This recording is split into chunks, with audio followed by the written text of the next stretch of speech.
Bismillahirrahmanirrahim. My best viewers and listeners,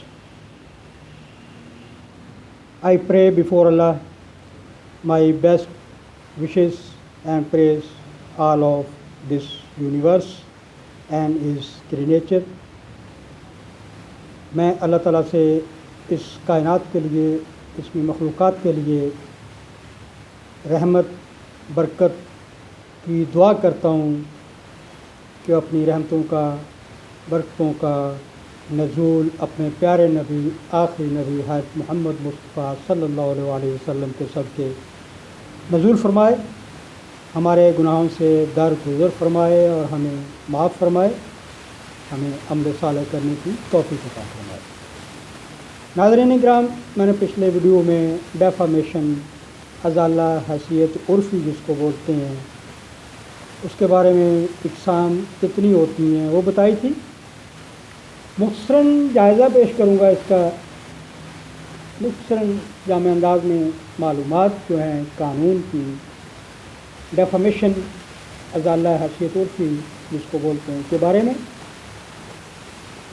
اس کے ساتھ ہی آپ سے گزارش بھی کرتا ہوں، ریکویسٹ کرتا ہوں میرے چینل کو سبسکرائب بھی اور لائک کریں، میکسیمم دوست احباب میں شیئر کریں تاکہ یہ قانونی معلومات ایک دوسرے تک پہنچتی رہیں اور ان کو فائدہ حاصل ہو جن کو قانون کی تعلیم یا علم نہیں ہے۔ میرا لاہور سے تعلق ہے، عابد میرا نام ہے، ایڈوکیٹ ہائی کورٹ پریکٹس کرتا ہوں۔ میرا یو فون اور واٹس ایپ ایک ہی نمبر ہے، 0334 940 9286۔ آپ مجھ سے رابطہ کر سکتے ہیں کسی بھی قسم کی قانونی پیچیدگی کے بارے میں، مسئلے کے بارے میں، اس کے حل کے بارے میں۔ یہ 24 آورس میرا نمبر آن ہوتا ہے، واٹس ایپ پہ بات کر سکتے ہیں، میسیج کر سکتے ہیں، یو فون پہ اسی نمبر پہ کال بھی کر سکتے ہیں۔ میں corporate tax, civil, criminal, family matter, business matters, services کی پریکٹس کرتا ہوں۔ تو آئیے ناظرین کرام، ڈیفامیشن کی ایک جائزہ لیتے ہیں کہ کیا ہے۔ کسی شخص کے خلاف کچھ تہمت، الزام یا اتہام لگانا، خواہ زبانی ہو یا تحریری ہو، یعنی لائبل یا سلنڈر ڈیفامیشن۔ تحریری ہو، اشارات کے ذریعے ہو یا نقوش کے ذریعے، مقصد ایسے شخص کی شہرت کو اور نیک نامی کو نقصان پہنچانا، تو وہ قانون کی نظر میں ازالہ عرفی، ازالہ حیثیت عرفی یا ڈیفامیشن کی تعریف میں آئے گا۔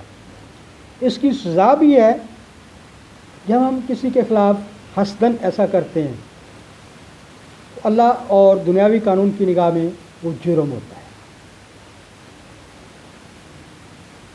تو کسی مردہ شخص کے بارے میں، کسی کمپنی، جماعت یا اشخاص کے بارے میں کوئی الزام لگانا ازالہ حیثیت عرفی کہلاتا ہے۔ تنزیہ انداز اختیار کرنا بھی ازالہ حیثیت عرفی میں آتا ہے۔ ایسا اہتمام جو کسی شخص کی صفات عقلی کی خفت کا باعث ہو، شرمندگی کا باعث ہو، ازالہ حیثیت عرفی ہے۔ اس میں کچھ استثناءات یعنی چھوٹ بھی ہے کہ یہ چیزیں اس ازالہ حیثیت عرفی کی قانون کی نظر میں تعریف میں نہیں آتی۔ اگر تو آپ نے الزام لگایا اور وہ سچا ہے، آپ نے پروف کیا ہے اس کو، تو وہ ازالہ حیثیت عرفی میں نہیں آئے گا۔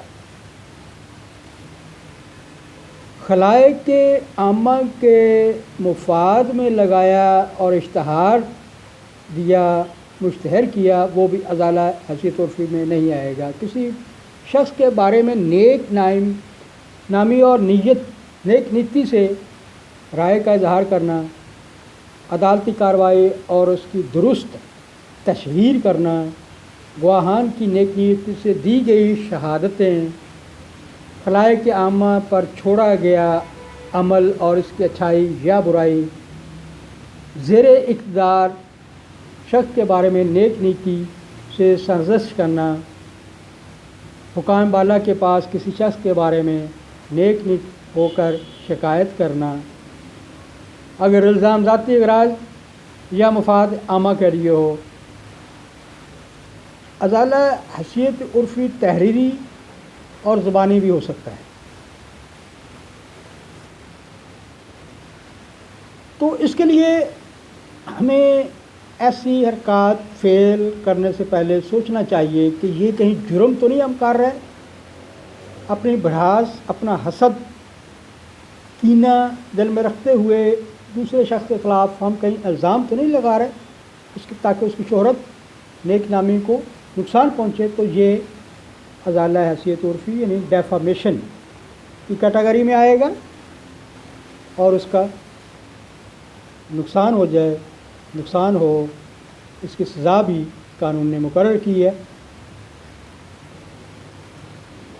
تو اس کے لیے ضروری ہے کہ کسی شخص کے خلاف تہمت لگانا اور اس سے مشتہر کرنا، ایسا الزام خاص زبانی ہو، تحریری ہو، علامات یا نقوش کے ذریعے ہو، مقصد دوسرے شخص کی شہرت اور نیک نامی کو نقصان پہنچانا ہے، تو وہ پھر ڈیفامیشن ازالہ حیثیت عرفی میں آئے گا۔ اس سے بچنا چاہیے۔ تحریری ازالہ حیثیت عرفی اور زبانی حیثیت عرفی میں یہ فرق ہے کہ زبانی کا تعلق سماعت سے ہے، جبکہ تحریری کا تعلق بصارت سے ہے۔ زبانی ہم لگاتے ہیں وہ سنی سنائی آگے لگا دیتے ہیں، تہمت جو ہے وہ آگے ٹرانسفر کر دیتے ہیں، اور جو تحریری ہوتی ہے وہ ہم دیکھ کر، لکھ کر اس کو بصارت کا عمل کہتے ہیں، وہ کرتے ہیں، تو وہ سلنڈر کہلائے گی، اور دوسری لائبل۔ تحریری بذات خود ثبوت ہے، کیونکہ تحریر جو ہو گئی اس کے خلاف، جبکہ زبانی کو ثابت کرنا ضروری ہے کیونکہ وہ تحریر نہیں ہوتی۔ تحریری کے بارے میں دوسرے لوگوں کے علم میں آنا قیاس شدہ ہے، جبکہ زبانی میں قیاس نہیں ہوتا۔ تحریری میں واقعتاً نقصان کے بارے میں یا نقصان کا ہونا ضروری نہیں ہے، جبکہ زبانی میں نقصان ہونا ضروری ہے، کیونکہ وہ نقصان جو ہوا وہی ثابت کرے گا کہ اس نے الزام سچا یا جھوٹا لگایا ہے۔ تحریری میں کینہ کا پایا جانا ضروری ہوتا ہے۔ کینہ، حسد کی وجہ سے آپ نے تحریر کر دیا کہ یہ بندہ ایسا ہے، مگر وہ ایسا نہیں ہے۔ زبانی میں ایسا نہیں ہوتا۔ تو ازالہ حیثیت عرفی کے مرتکب یا مجرم کو تعزیرات پاکستان کے تحت 2 سال سزائے قید اور جرمانہ کی سزا ہے، یا دونوں اکٹھی بھی ہو سکتی ہیں۔ قانون رائج الوقت کے تحت یہ کم یا زیادہ بھی ہو سکتی ہے، کیونکہ اس کی جو آپ نے اس پہ الزامات لگائے ہیں اس کی نوعیت کتنی سنگین ہے، اس کے تحت سزا ہوگی۔ کم از کم مجموعہ تعزیرات پاکستان پینل کوڈ کے تحت یہ 2 سال کی سزا ہے، ساتھ جرمانہ بھی ہو سکتا ہے۔ یہ دفعہ 500 میں آتا ہے، انڈر سیکشن 500۔ تو اس سے ہمیں بچنا چاہیے۔ اپنا خیال رکھیے گا۔ دعا کرتا ہوں اللہ تعالیٰ کی ذات سے کہ ہم سب پہ مہربانی کرے۔ ریکویسٹ ہے میرے چینل کو سبسکرائب بھی اور لائک کریں، شیئر کریں، میکسیمم دوست احباب میں، گھر میں۔ نیٹ پہ ہم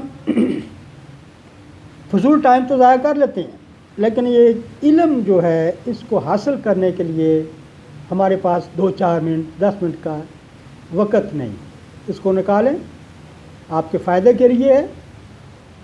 اپنا خیال رکھیے گا، اجازت چاہوں گا، اللہ حافظ۔